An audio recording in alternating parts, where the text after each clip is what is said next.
Okay, so for this problem, we are going to use Gaussian elimination. Gaussian elimination uses elementary row operations to get our matrix into row echelon form. Once we have it in row echelon form, we can use back substitution to solve the system of equations. So this is another method rather than solving it with substitution and elimination like we did in chapter 9.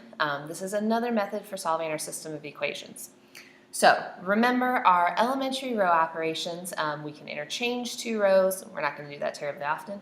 We can multiply a row by a non-zero constant, and we can add a multiple of any row to another row. And that's the one we're going to use most often. Okay, so what we'll start with is writing our augmented matrix for the system. So we have -3, 5, 3, -19, 3, 4, 4, 8, and 4, -8, -6, 26. And normally we put this dotted line to show that it's an augmented matrix. I'm not going to continue to write the dotted line because it's really not necessary to the problem. So we want to get this in row echelon form. Remember that row echelon form has leading coefficients of 1, and the leading coefficient of 1 is the furthest to the left of any other leading coefficients. So, for example, we want this. We're going to start there. We want that to be a 1, and we want to have all zeros underneath it. So that's our first goal. So what I'm going to do is I'm going to leave the first row alone. Okay, I'm not going to change that right now. First, my goal is to change the 3 that's down below, this 3 right here. I want to change that into a 0. I'm going to use this. I want you to kind of think about elimination when I do this. Notice if I take -3 plus 3, that'll give me a 0. So what I'm going to do is I'm going to add row 1 plus row 2, and I'm going to put it here in row 2. So when I add those two rows together, I'm going to put that as my new row 2.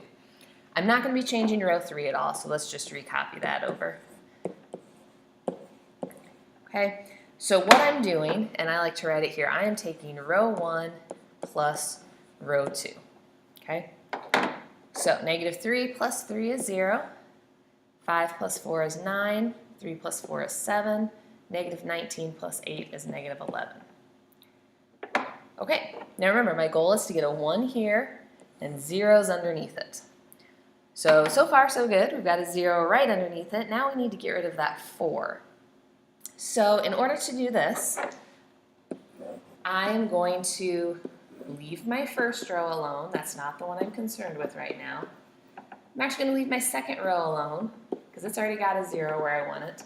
It's the third row that needs replaced.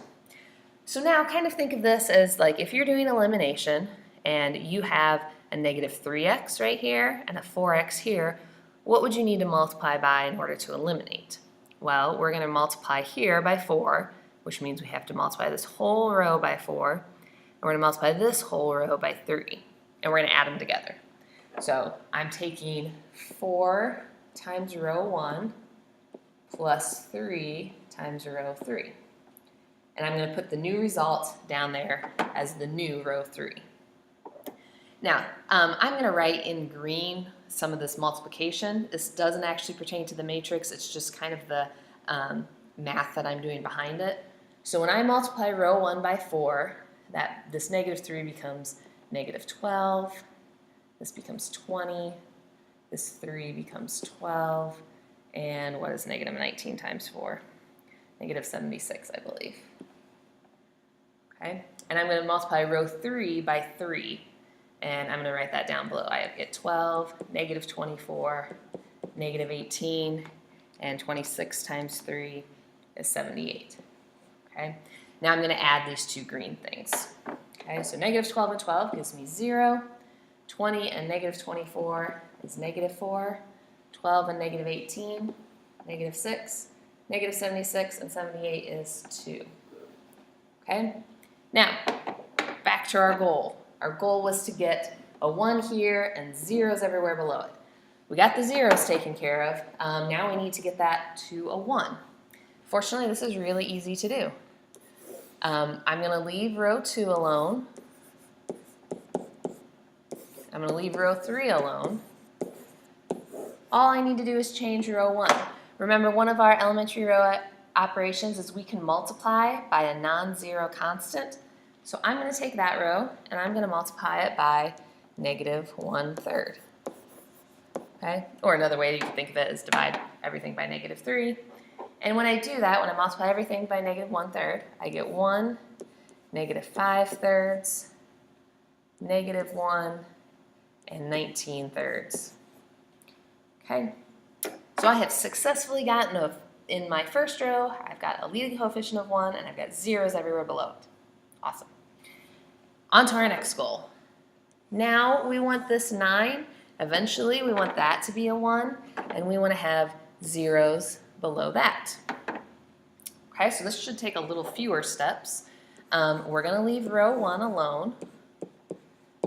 So I'm just going to rewrite it. We're going to leave row 2 alone. What we need is we need a 0 where there is currently a -4. So think about elimination. If I multiply 9 times 4 and -4 times 9, that'll give me 36 and -36, and when I add those, they will eliminate. So what I'm going to do is I'm going to take 4 times row 2 plus 9 times row 3. Now I'm going to write my calculations in green, just otherwise I get confused. So 4 times row 2, so that's going to be 30, oh well that's going to be 0 still. 36, 28, and -44. And this bottom row is going to be multiplied by 9, so 0, -36, -54, and 18. And now I'm going to add those two green things together.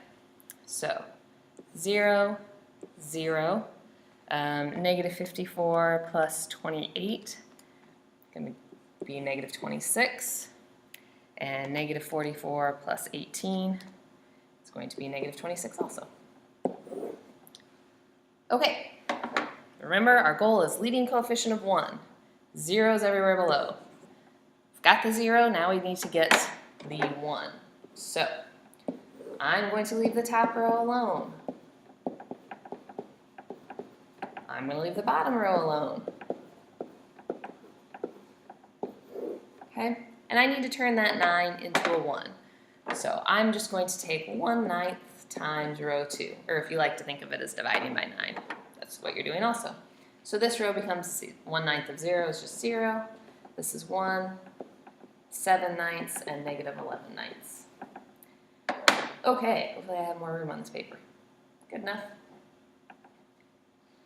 My next goal is to get this -26 to be a 1 and to get zeros everywhere below it. Well, there's nothing below it, so all I have to do in transforming this matrix is I need to take row 3 and basically divide them by -26, or multiply by -1 over 26. Same thing. So I am not changing row 1. I am not changing row 2. Okay, I'm just dividing everything in row 3 by -26, so I get 0, 0, 1, 1.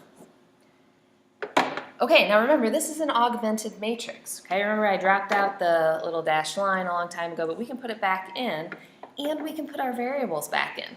So, starting at the bottom row, I know that z equals 1. In the second row, I know y plus 7/9 z equals -11/9.